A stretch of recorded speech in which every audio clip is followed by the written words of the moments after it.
ici, on a un système bon, qui a déjà été résolu, qui est un peu spécial. Je vous le dis tout de suite, il est spécial. Pourquoi il est spécial? Parce qu'en fait, les solutions sont les solutions de ce système sont les termes indépendants, en fait. Les solutions, c'est x égale 1, y égale 2 et z égale moins 3. Il a été calculé, voilà, les solutions, c'est ça. Voilà, c'est le triplet ici. 1, 2, 1, 2, moins 3. Et ça, comment on l'obtient? Mais voilà, c'est une matrice, on a mis des 2. Il faut absolument mettre 2, parce que si vous ne mettez pas 2, ça ne marche pas. Voilà. Donc 2, et tout le restant, c'est des 1.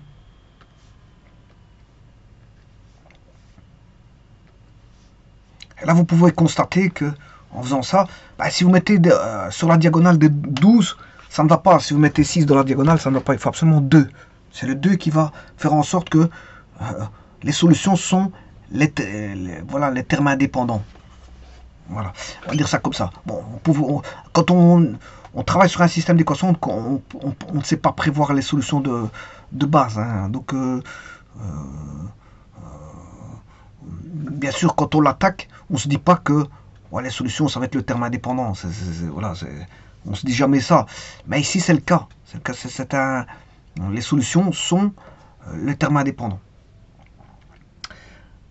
Maintenant, je vais travailler comme ça a été fait par voilà, la méthode de Cramer, de 3 équations à 3 inconnues par l'intromise de Cramer, c'est-à-dire en utilisant des déterminants, hein, des déterminants 3 x 3, que vous pouvez calculer comme vous voulez, c'est-à-dire par la méthode de Sarrus ou par la méthode des mineurs et des cofacteurs. Voilà, vous êtes libre d'utiliser la méthode qui vous sied pour calculer on va dire les déterminants, parce que je vous rappelle qu'il y a 4 déterminants. Hein.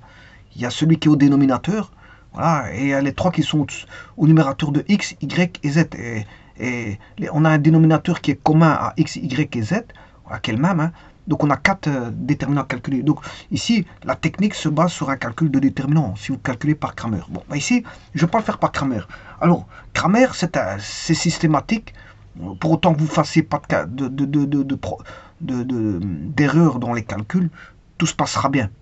Et vous trouverez les solutions si vous êtes rigoureux dans la procédure de calcul des déterminants. Donc il y a 4 déterminants à calculer, puis après, il faut mettre ça sous forme de rapport, et vous avez les solutions. Bon, maintenant, je vais utiliser une autre méthode, qui est la méthode des combinaisons linéaires. Alors, il y a quelque chose que je peux vous dire, c'est, la méthode, c'est le professeur en classe qui décide la méthode à utiliser. Voilà, si vous dit, vous faites par voie graphique, méthode graphique, ben vous êtes obligé de le faire par graphique. Voilà. Si maintenant il vous demande la méthode par élimination, quand je dis élimination, c'est élimination, réduction. Hein. Voilà. Vous pouvez faire par la méthode, voilà, par substitution.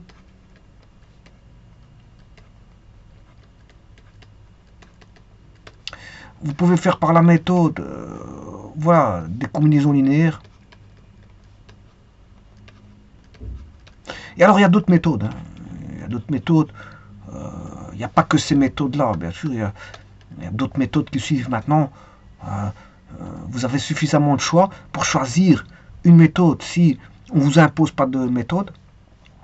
Sinon, si on vous impose une méthode, vous devez absolument la suivre. Voilà. Vous devez la suivre. Et ici, bon, je vais partir sur un choix qui est là, combiné. Donc si le professeur demande aux étudiants, aux élèves, voilà, de résoudre par combinaison linéaire, ils seront obligés de le faire. Voilà, pour tester les capacités des élèves ou des étudiants à pouvoir justement résoudre un système par combinaison linéaire. Alors une combinaison linéaire, c'est tout simplement une somme de produits. Hein. C'est juste ça. C'est une somme de produits. Donc le système est assez simple. Je vous ai dit que dans la diagonale, c'est tout des 2. 2x, 2y, 2z, plus y, plus z, x, plus y, plus z, x, plus y plus 2z. Et alors c'était 1, 2 et 3 avec un moins ici. Et les solutions du système, voilà, je vous rappelle qu'ici on a S1, donc c'est la ligne 1, 1, la ligne 2, 1 et la ligne 3, 1. Et on va manipuler ce système d'équations pour pouvoir trouver les solutions, tout simplement voilà, en manipulant les lignes. Alors, ce qui viendrait, on peut faire ce qu'on veut hein, dans les manipulations. Le tout c'est de choisir une voie qui est simple pour vous. Voilà, une voie qui est simple. Alors, je vais garder l'appellation 1, 2, 3 pour éviter d'avoir des confusions dans voilà. Alors c'est un système de 3 équations à 3 inconnus.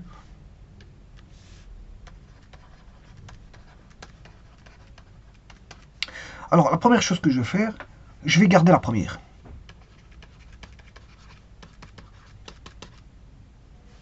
La première, je la garde. Je vais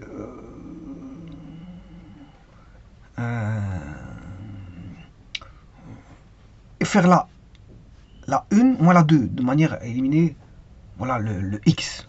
Je vais éliminer le x. Donc c'est un système de combinaison linéaire, c'est un système d'élimination, réduction en fait. Hein. Voilà, quelque part c'est ça. Alors, quand je dis, attention que les méthodes d'élimination, on a beaucoup. Voilà, le tout c'est, il y a des méthodes, voilà, méthode d'élimination par Gauss-Jordan pour avoir une matrice un peu spéciale et pour trouver les solutions. Mais voilà, c'est pour ça que je dis qu'il y a beaucoup de méthodes. Voilà. Donc ici, bon, je vais faire la 1 moins la 2 fois la 2 de manière à éliminer le x. Méthode par élimination. Donc, c'est bien une combinaison linéaire, parce qu'ici, on a bien un plus ou un moins, avec un produit. Je fais la 1 moins 2 fois la 2. Donc, c'est bien une combinaison linéaire. Hein. Une somme de produits. Le produit, il est là. Voilà, ici, on a 1 fois 1. On a aussi un produit. Là, c'est une somme. Bon, quand on dit somme, ça peut être aussi une différence. Hein. Voilà, parce qu'une somme, c'est additionner l'opposé, tout simplement. Alors, si je double celle-ci, c'est 2x. 2x moins 2x, il y a 0x. 1, c'est y moins 4y. Et 1z moins 2z. Ouais, attention qu'ici, c'est 4 moins 4. 1, c'est 1 moins 4. 1 moins 2 fois 2, ça fait 4. 1 moins 4, ça qui fait moins 3. 1 moins 2 moins z est égal à 2. Enfin, 1 moins 2 fois 2, 4. Ce qui fait moins 3. Alors, remarquez quelque chose. Ici, j'ai pas besoin de le calculer. Pourquoi? Parce que c'est la même chose que ici. Hein. Quand vous avez 1, 2, 1, 2, le résultat sera le même. Si vous avez trouvé moins 3 là, vous devez trouver moins 3 là. Donc, il faut être attentif aussi à ces choses-là. Voilà. Donc, ce qui veut dire que là, j'ai fait 1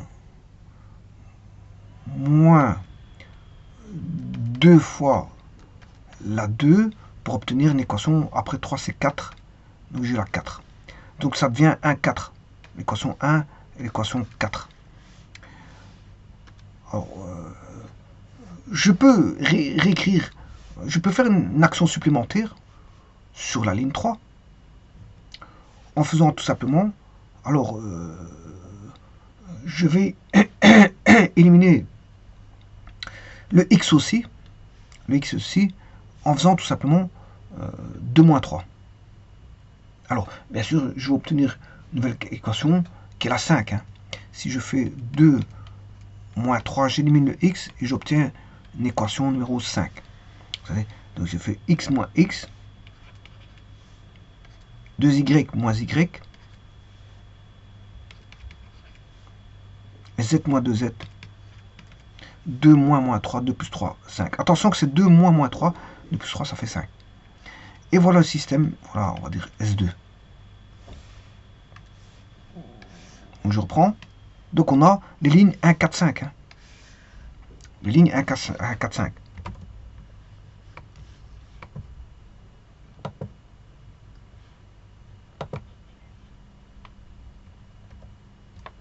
Donc on a la première ligne.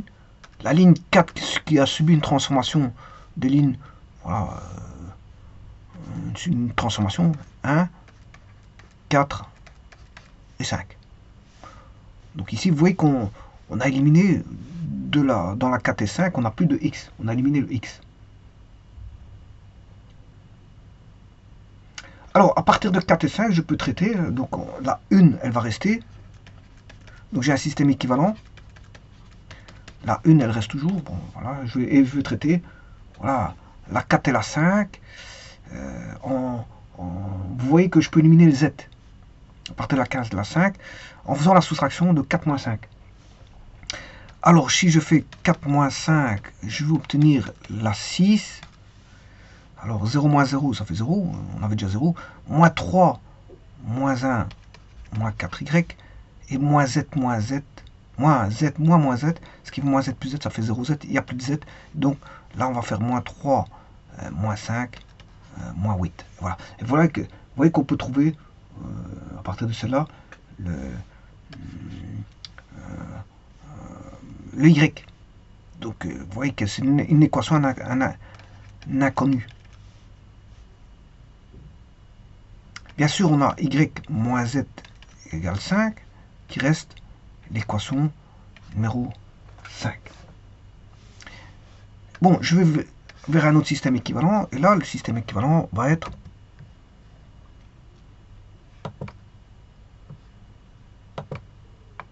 le système S4.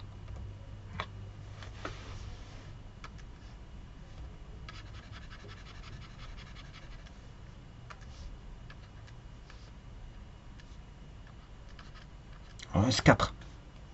Bon. Ici, le 6, je transforme le 6 pour devenir 7. Le 6 devient 7 tout simplement en isolant le y. J'isole le y. Ce qui fait moins 4y égale moins 8.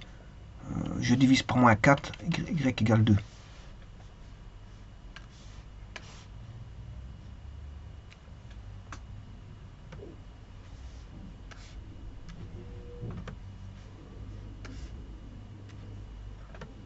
Voilà, j'ai y égale 2. Alors, y égale 2, ben, il suffit d'aller voir l'équation numéro 5 qui va se transformer en 8. Connaissant, on a une inconnue qui n'est plus une inconnue, qui est y égale 2. Donc on a une équation à une inconnue qui est 2 moins z égale 5, moins z égale 5 moins 2, ce qui fait 3, z égale moins 3.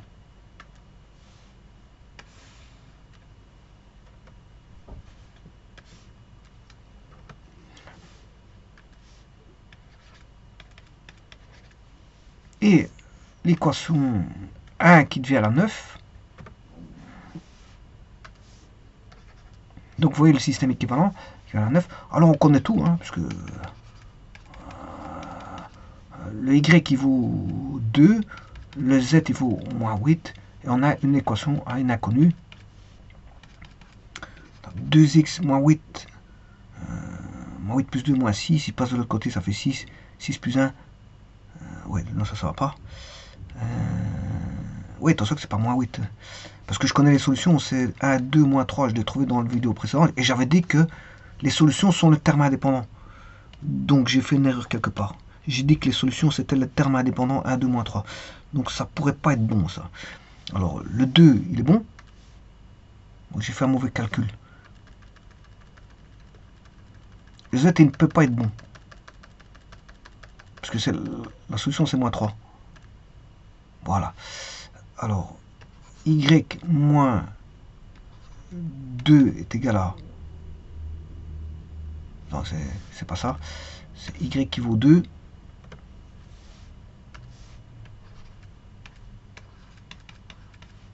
Moins z égale 5 moins 2. Ce qui fait 3. Donc z vaut moins 3. Et là, j'ai bien mon Z. Voilà. 8 qui devient 9.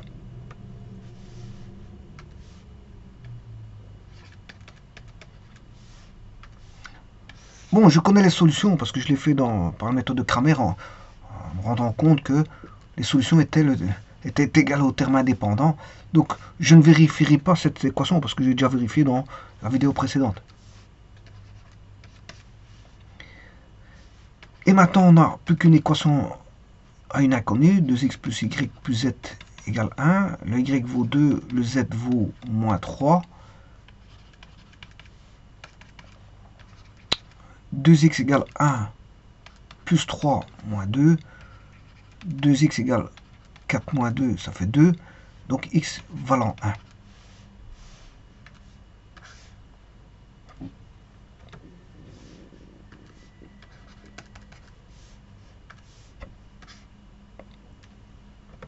Et voilà les solutions qui sont 1, 2, moins 3, comme j'avais dit. Et bon, j'ai pas besoin de les vérifier parce que je sais que c'est ça. Voilà, solution, c'est 1, 2 et moins 3 qui valent, comme j'avais dit, le terme indépendant. Et donc, bon, il faut faire attention quand on fait des combini. Les combini, c'est vous qui jouez, hein. C'est un jeu. C'est un jeu. Vous faites des éliminations au maximum, de telle manière à trouver une solution. Si vous avez déjà une solution, ben, il ne vous reste plus que voilà, 2 autres solutions à trouver. Et si vous avez une équation à 2 inconnus, connaissant une solution, ben, vous retrouvez une deuxième solution. Et puis après, avec une équation à 3 inconnus, connaissant 2 solutions, vous pouvez trouver la troisième. Voilà. Donc en fait, vous voyez que c'est un travail, on va dire, au fur et à mesure. C'est un travail successif. C'est ce qu'on appelle une élimination successive par voie des combinaisons linéaires. Donc on réduit au fur et à mesure. Au fur et à mesure, voilà. Donc on trouve une solution, puis on trouve la deuxième, puis on trouve la troisième. Et puis après, il faut la vérifier, bien sûr. Alors bien sûr, parfois, c'est beaucoup plus compliqué que ça. Hein. Ici, c'est un système simple, mais parfois, bon, c'est beaucoup plus compliqué. Et à ce moment-là, si vous avez le choix, portez-vous vers d'autres méthodes de calcul d'équations. Par exemple, une des simples, si vous avez le choix, prenez celle à déterminant quand vous avez un système 3x3. Voilà. C'est généralement le système 3x3, vous utilisez les déterminants parce que c'est beaucoup plus rapide.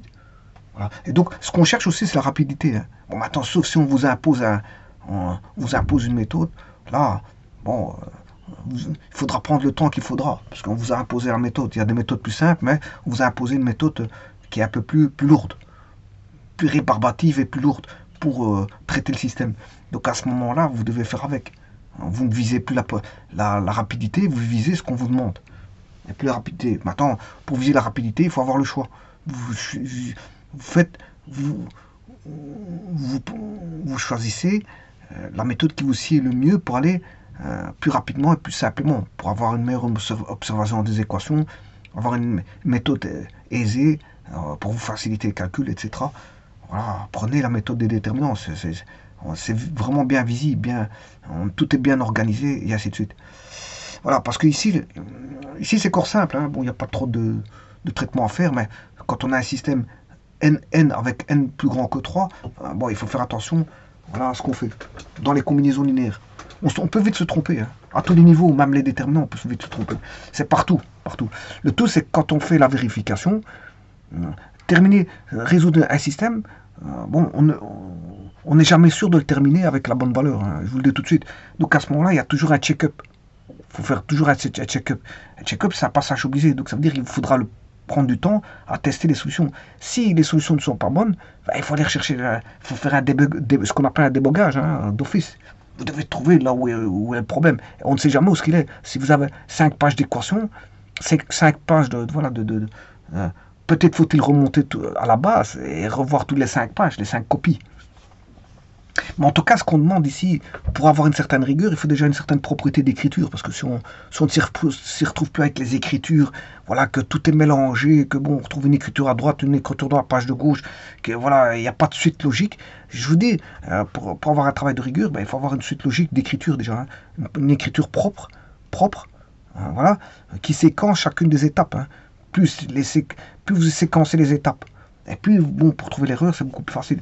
Vous allez avoir un gain de temps pour rechercher l'erreur en cas voilà, de vérification, pour rechercher l'erreur. Donc, si vous écrivez correctement, voilà, vous êtes organisé, voilà, et que vous avez mis les étapes successives, voilà, dans un ordre qui vous paraît, je veux dire, aisé à observer, aisé à, à, à, à revoir les copies, voilà, ben, il faut tirer des bénéfices, voilà, de vos méthodes, voilà, écrire correctement, bien observer les équations, voilà, il y a toute une mise en pratique avec d'innombrables tâches, des tâches, voilà,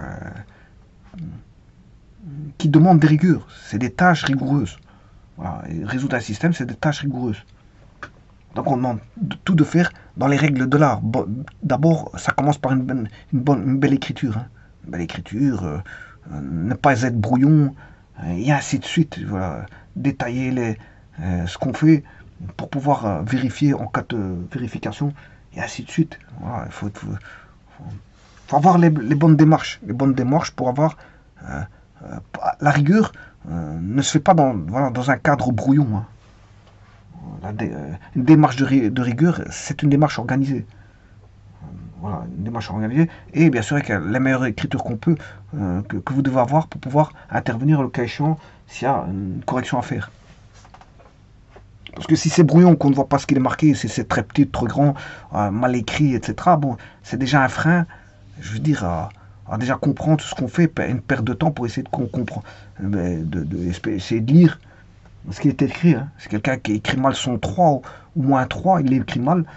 Voilà, c'est mal parti pour pouvoir je veux dire, déchiffrer. S'il faut faire un déchiffrage, on passe par une nouvelle tâche quel déchiffrage. Et le déchiffrage, il peut prendre beaucoup de temps. Donc éliminer voilà, tout ce qui peut être brouillon et déchiffrage, etc., qui va vous ramener un gain de temps. Hein. Parce que le déchiffrage, c'est aussi une perte de temps. Aussi, hein. Voilà, je vous remercie.